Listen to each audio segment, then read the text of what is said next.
So I started varnishing. I'm not very good at it.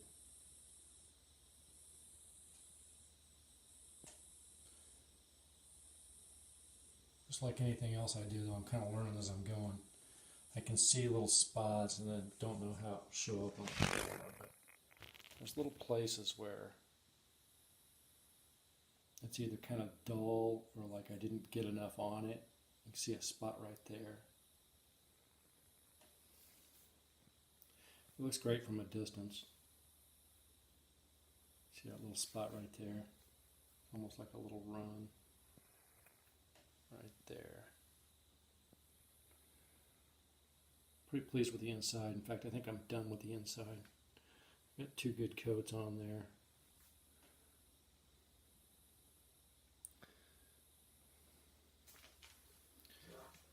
We'll do a little sanding on this in between the next coat. I'm using the TotalBoat Lust Varnish. I like it. It's going on pretty smooth. I'm going to have to flip this over and do the bottom, so I may do that next before I do this final coat on the top. Pretty happy with it overall.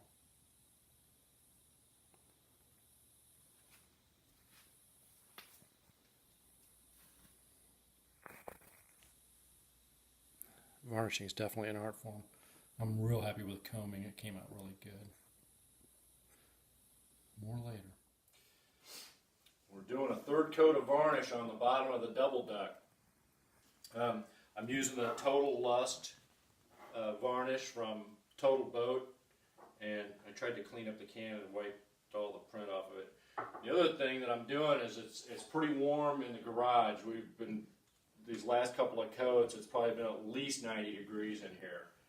And so it's made it really difficult to varnish because the varnish wants to just dry real fast and you can't get it smooth and cover.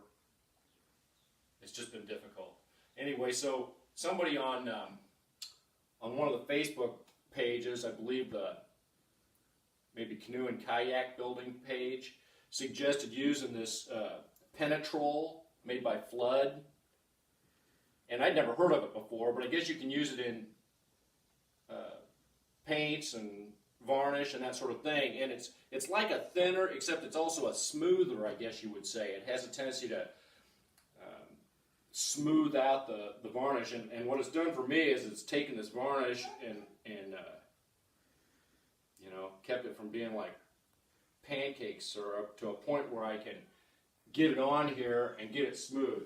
And the other thing that I've kind of learned as I'm doing this, and I am by no means any kind of an expert with this, but I have been coming on here, I'll come up there and do it. I've been coming on this and kind of tapping it on here like that, kind of unloading the brush. And then I'm coming down against the grain to just do the initial smooth on this, and the initial cover. Now this is the 3rd coat, which makes it sometimes a little difficult to see where you're at. And then once I do it like that, get it pretty well covered, then I'm coming back with kind of a feather stroke where I'm just taking and trying to get that smoothed out, make sure there's no run in it. See, I can see little runs right there. Just take and just drag that along like that. And then just taking maybe up to a maybe 18-inch section at a time so that you can make sure and get it smooth and not have the varnish start to skin over. And it's odd because it seemed like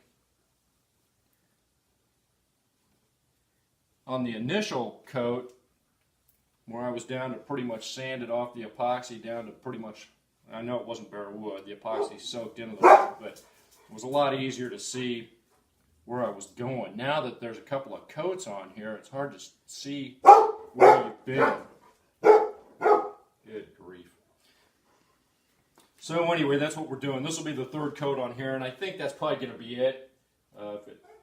If it comes out the way I want, I think we have good coverage, have our ultraviolet protection to protect the epoxy, and should be done. Now see, I'm going to come across the grain like that. Let's make sure it's all covered. This foam brush is okay, but you kind of have a tendency sometimes to have to kind of let that varnish back out of it. It likes to collect it a little bit. And then the other thing I'm doing is when I'm coming into the spot where I've already done, I'm lifting this up. So I'm coming off in a kind of a feather to try to keep that stroke from making a line. If you come across real hard and then just pull up, see what it leaves, you don't want that.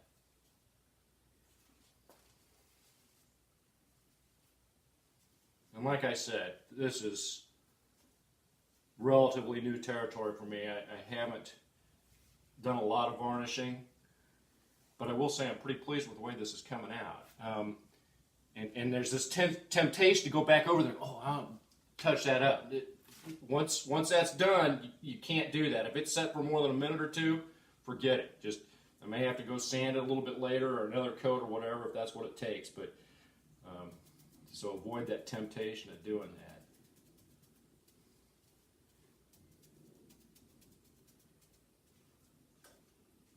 And then we'll do some more video after I get this coat on here just to kind of see what it looks like. I'm going to need to open this door up because we got quite a bit of fume in here, but we kept the door shut down just because the light was playing heck with the video camera. So anyway, let's stop the camera now for now, and then we'll come back and do some pictures of this after we get this coat on here. Thank you. Okay, this last coat took about 40 minutes. I just worked from keel down and only in 12 to 18 inch sections so I can maintain a wet edge, and I think I got pretty good coverage. It's going to be hard to tell. I'm kind of looking at this, you know, at a sideways view, looking down the side here to see if I see any drips or anything like that. It's very hot outside. My dogs think they need to be in here.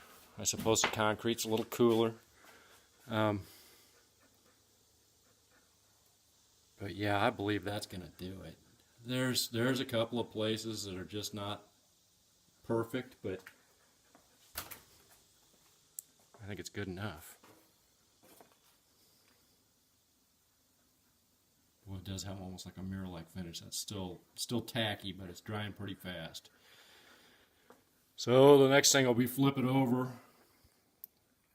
Take some maybe 320 grit, wet sand the deck. It's got two coats on it already. I don't know if you can see underneath there. Not too good. But get the deck done. We'll put the hardware on. And this project will be complete.